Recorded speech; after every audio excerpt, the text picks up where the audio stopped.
Nous sommes toujours en direct de la REF du MEDEF et je suis maintenant avec Jean Jouzel, un paléoclimatologue qu'on ne présente plus parce que vous êtes devenu un peu une figure médiatique, en tout cas en France, de la lutte contre le réchauffement climatique. Vous êtes aussi membre du GIEC, ou enfin ex-membre du GIEC, ex-vice-président du GIEC, et également président en fait de Météo et oui, Climat. voilà. Donc au GIEC, bonjour Amélie Charnet, oui, au GIEC, j'ai participé à 4 rapports et j'ai été vice-président de son groupe scientifique pendant une quinzaine d'années. Voilà, oui. Et c'est vrai que bien aujourd'hui, c'est quand même à travers je dirais, le prisme du GIEC que j'ai participé à cette table ronde sur les énergies de demain. Parce que, soyons clairs, en termes d'énergie, eh bien, il y a quelque chose qu'il ne faut pas faire. Disons que le réchauffement climatique que l'on vit aujourd'hui, dont on commence à percevoir les conséquences, eh bien, 75% de ce réchauffement, pour 75%, l'augmentation de l'effet de serre est liée aux énergies fossiles. Donc on sait ce qu'il ne faut pas faire en termes d'énergie, c'est continuer à utiliser l'énergie fossile. Ce sont des messages très clairs. Et comment passe-t-on d'un monde, disons vraiment construit autour de l'utilisation des énergies fossiles, c'est 80% de notre énergie à l'échelle planétaire, à un monde sobre en carbone. Et on voit bien que le faire en 30 ans, c'est ce qui serait souhaitable du point de vue du climat, ce n'est pas si facile. Voilà, c'est un peu, mais le message du GIEC est très clair. Si on veut préserver pour les jeunes d'aujourd'hui je dirais, un monde auquel ils puissent s'adapter, il faut limiter le réchauffement climatique, disons bien en deçà de 2 degrés, si possible 1,5 degré, et c'est vraiment indispensable de jouer au niveau de l'énergie, d'être sobre en carbone à horizon de 2050. Et ce n'est qu'une condition nécessaire, non pas suffisante. Voilà un petit peu ce lien entre climat et énergie qui est très, très clair. Mais il faut voir aussi cette transition, une fois qu'on a admis qu'il faut quitter les énergies fossiles, y compris peut-être abandonner tout investissement dans ces énergies. C'est ce que nous dit Antonio Guterres, secrétaire général des Nations Unies. Eh bien, une fois qu'on a dit cela, eh bien, il ne faut pas voir cette transition de façon pessimiste. Je crois qu'il y a aussi beaucoup à faire pour les entreprises, à créer un dynamisme économique, d'ailleurs, qui se met déjà en place autour, justement, de ces nouvelles énergies. Alors, on peut bien sûr parler du nucléaire, mais aussi des énergies renouvelables. Quand on regarde à horizon 2030, parce que c'est maintenant qu'il faut agir, à horizon 2030, eh bien, le GIEC nous dit que le potentiel du renouvelable en termes de contribution à diminution de nos émissions pourrait être de 10 milliards de tonnes.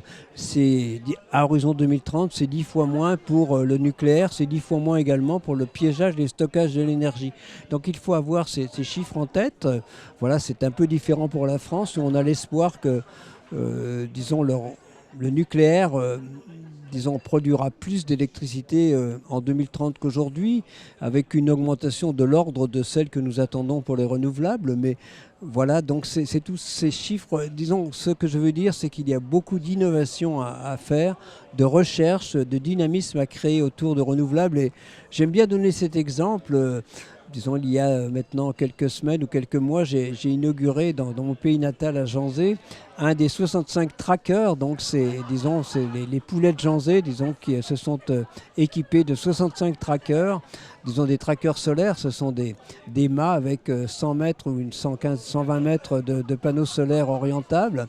Et voilà, ce qui est intéressant, eh bien, bien sûr, ça joue sur ça contribue au dynamisme des territoires, mais aussi c'est intéressant de voir que, cet investissement a été décidé il y a maintenant 3 ans, à un moment où l'électricité n'était pas chère, et l'énergie produite, c'est pratiquement en 2023, au moment où l'électricité a doublé et triplé de prix. Donc on voit bien qu'il faut innover, qu'il faut investir, qu'il faut oser aller vers ces renouvelables, il faut oser aller vers ces nouvelles énergies, et ça peut être très payant. Alors ici, est-ce que c'est difficile de porter votre message au milieu des entrepreneurs et des grands patrons qui n'ont pas forcément envie de faire des efforts ou qui savent que ça va représenter des contraintes et de l'argent ?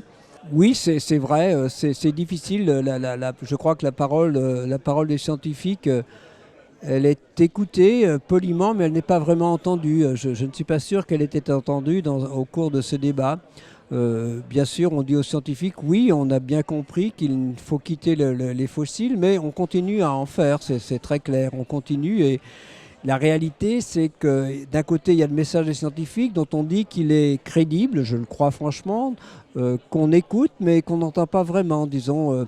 La réalité, c'est que les émissions de gaz à effet de serre continuent à augmenter à l'échelle planétaire. On va vers 2 fois trop d'émissions en 2030 par rapport à ce qu'il faudrait pour, disons, avoir des chances de rester sur une trajectoire 1,5 degré. On va vers 3 degrés. Et c'est vrai aussi à l'échelle française. Là, on a consommé plus de combustible. On est en train de consommer plus de combustible en 2023 qu'on en a consommé en 2022. Donc, oui, d'un côté, oui, le discours est... Voilà, on nous dit, vous avez raison, mais disons, il y a quand même beaucoup trop d'une certaine façon. Alors, c'est pas vrai partout, mais il y a beaucoup trop. On va quand même continuer comme on a toujours fait, c'est-à-dire utiliser des combustibles fossiles.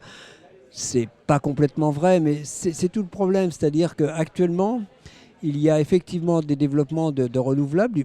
Bon, ça peut être le développement du nucléaire en France, mais on a le sentiment qu'il n'y a pas de réelle substitution des énergies, mais addition des énergies. C'est comme ça depuis 100 ans, hein, c'est très clair.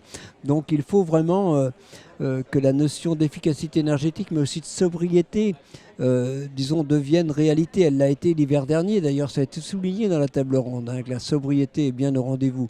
Mais il faudrait quand même que, eh bien, on voit sous nos yeux, et c'est ce que je souhaiterais, qu'il y ait une diminution des émissions des combustibles liées aux combustibles fossiles à l'échelle planétaire, bien entendu, mais aussi à l'échelle de notre pays, ce qui n'est pas le cas et ce qui a été redit dans cette table ronde. Est-ce que malgré tout, la France fait partie des bons élèves au niveau mondial ?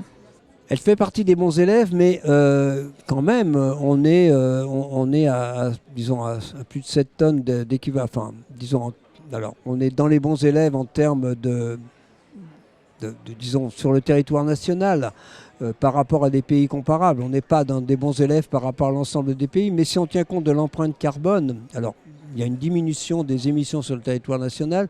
Si on tient compte de l'empreinte carbone, c'est-à-dire des importations, disons, finalement, de CO2 à travers tout ce que nous importons, l'empreinte carbone ne diminue pas beaucoup et nous ne sommes pas au niveau de l'empreinte carbone dans les bons élèves. Il ne faut pas non plus, disons, oui, ce qu'il y a de bien en France, c'est que l'électricité est largement produite. Luc Rémond l'a rappelé, 91% de l'électricité est produite à partir de renouvelables, à partir soit de nucléaire, soit de renouvelables, ce qui est tout à fait exact, ce qui est très bien. Mais ce qu'on oublie de dire, c'est qu'en France, les 2/3 de l'énergie restent produites par des combustibles fossiles. Donc, disons, on est, je dirais, des bons élèves en termes d'électricité, en termes d'énergie. Globalement, on n'est quand même pas non plus de très bons élèves parce qu'on consomme toujours beaucoup de combustibles fossiles. C'est bien ça le problème. Et on importe aussi beaucoup finalement, le gaz carbonique. Et la désindustrialisation a été vraiment un véritable problème. Et je crois qu'il faut réindustrialiser la France, effectivement, de façon à ce que notre empreinte carbone, en tout cas, n'augmente pas. J'espère qu'elle commencera vraiment à diminuer de façon importante au cours des prochaines années. Et alors, si vous deviez, pour finir, résumer votre message à la fois à destination des Français qui peuvent nous regarder et des entrepreneurs, ce serait quoi ? Donc mon message, il est très clair.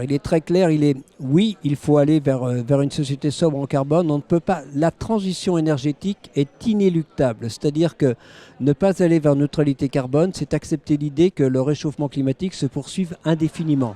Et d'une certaine façon, c'est très difficile à accepter pour les jeunes d'aujourd'hui. Donc ça, c'est un message très clair. Mais disons, ce chemin vers la neutralité carbone, il est aussi pour les entreprises source de beaucoup d'opportunités, de beaucoup de dynamisme pour les jeunes, d'innovation.